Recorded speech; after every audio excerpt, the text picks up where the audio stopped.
Hey guys, what's up? You're watching Up and Adam. My name's Adam Knoll. And for those of you who don't know me, I'm the guy bringing you guys all the weekly interviews and recaps from your favorite celebrities and pop culture influencers.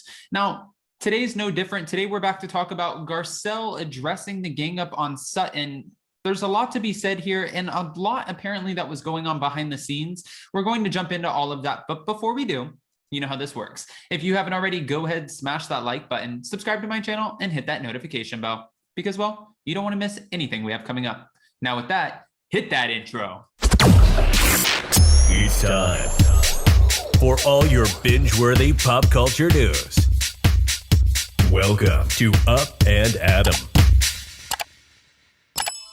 So obviously we saw Kyle's Christmas party and all of the women sitting down. We knew it was going to be an intense moment because Sutton called a meeting with all of the women just before this, and she wanted to address everything that was in that LA Times article. Now, Sutton, first and foremost, is concerned about the victims and what exactly is being said in this article, but she was also concerned about her reputation. Right.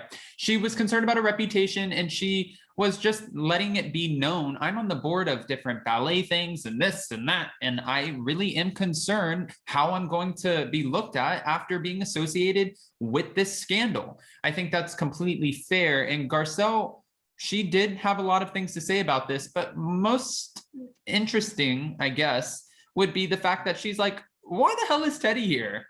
And we all kind of wondered that. Why was Teddy at the Christmas party? Was it just because she's best friends with Kyle and Kyle was trying to get her back on the show? We need answers. According to Garcelle, it seems like the cast, they were more concerned about themselves as opposed to being concerned about Erika. She did say, if you're worried about, can we be in trouble? Isn't that in essence everybody worried about themselves? Whether it's your reputation, whether it's your social media, whether it's your brand, all of the things that they brought up, it just seemed like everybody would think like that. So why are they all ganging up on Sutton? Now, in this meeting, at this dinner, whatever you want to call it, all of the women, they weren't standing as strong in their conviction of how they felt about all of it as they did when Sutton called this meeting at Dorit's house. When it was actually put on the table right in front of Erika, they were reserving their feelings in a way, and they were dancing around the whole topic. Garcelle had something to say about that too, and I think it was pretty obvious. We all watched the same episode. Yeah, here's what Garcelle said. If you know she said something, instead of going around the bush and putting a riddle on it, why don't you just say, Sutton, you remember you said that? And then Sutton can say, you know, I did say that, or I didn't say that. But instead, all of the women kept on saying, you know, Sutton, that's not what you said. Tell her what you said. And just making it look like there was more to the situation and not really letting Sutton know what she should have said or what they wanted her to say. I think she was trying to do it the best way possible, but even Sutton explained this woman, when she walked in, she looked like a ghost version of herself. She already looks like she's breaking down. I didn't want to kick a woman while she's down. That's pretty much what Sutton said. Seeing her in person, she's like, I can't break this woman even more. The Fox Force 5, that little group of women that, you know, they've been on Instagram, social media. Kyle even said, I don't even know what that means, but she's a part of it. It's Kyle, Dorit, Erika, Teddy, and who? Lisa Rinna, of course. How can I forget Lisa Rinna? So they are the Fox Force 5, and Garcelle added a little bit of shade here and said, it's just weird. There's only 8 of us. So why are you isolating out Sutton, Crystal, and I? Doesn't make sense. And Teddy's not even a part of the 8. Technically, Kathy Hilton is part of the 8. So where does Teddy come into play in any of this? Even though Kyle Richards did explain the reason that I brought Teddy there was because Teddy, you know, she's known Erika for 3 years now. She's a part of the group, or was, even though she's not filming. And I thought Erika would be in a very vulnerable state at this Christmas party. So I, in my mind, felt like it would be good to have positive reinforcement, to bring Teddy, have a good time, have a few laughs, have some fun. I think that honestly, she was just trying to get her back on the show. As for Teddy Mellencamp, she did tease us that there were a lot of other arguments at the sit down that weren't shown on the actual show. We didn't get to see these arguments. She said all across the table, everybody was arguing at some point. And she said not to throw shade at Sutton, but what was Sutton doing before the Housewives? What reputation does she have to protect?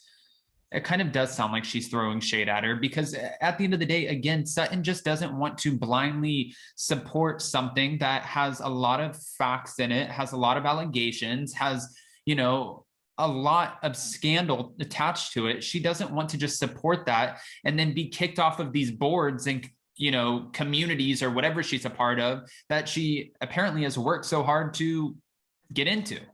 So it makes sense. I'm not mad at Sutton. Teddi also pretty much claimed or dissed Garcelle as two-faced by saying that, you know, Garcelle acts one way to my face, but then in her confessional, she's going to slam me as a gnat. It doesn't seem like this is a relationship that anyone cares about. I don't think Garcelle cares to have Teddi around or even cares to get to know her. She said that Teddi's annoying, and she really didn't understand why Teddi was there in the first place, which we've said multiple times. None of us actually did. Teddi did reveal that something interesting and like a little sidebar, something we didn't necessarily know. I guess Dina Lohan slid into her DMs because her father is now single, and she is making Teddi a little uncomfortable because every post she does now, she's like, oh, you're a good mom, you know, just giving her the praises. And she said, I'm a little uncomfortable with this. Could you imagine Lindsay and I being sisters? But Dina Lohan, she wants a date with Teddi Mellencamp's dad. All right, we see you, Dina. All right, guys, with that, I'm curious, what do you think the actual fights were, the conversations that were being had? What do you think they were behind the scenes? And do you think we'll get to see them in the never before scenes for this week's upcoming episode? I hope so, because I think that there's a lot to see here. And we already missed out on one huge fight, huge breakdown, huge showdown between Erika and the producers after Garcelle brought up the whole Tom calls her daily. I wish we would have had the opportunity to see that. And so did the other housewives. So I hope there's not many other feuds that we're missing here. I think it's extremely important for the story. All right, so go ahead and comment below. What do you think on those? What do you think those scenes were? And how do you feel about Teddi shading Sutton, shading Garcelle back, and also even being at the party to begin with?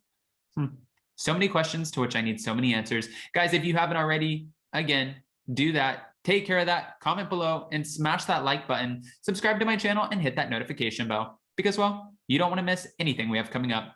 Now with that, we'll see you next time. Bye, guys.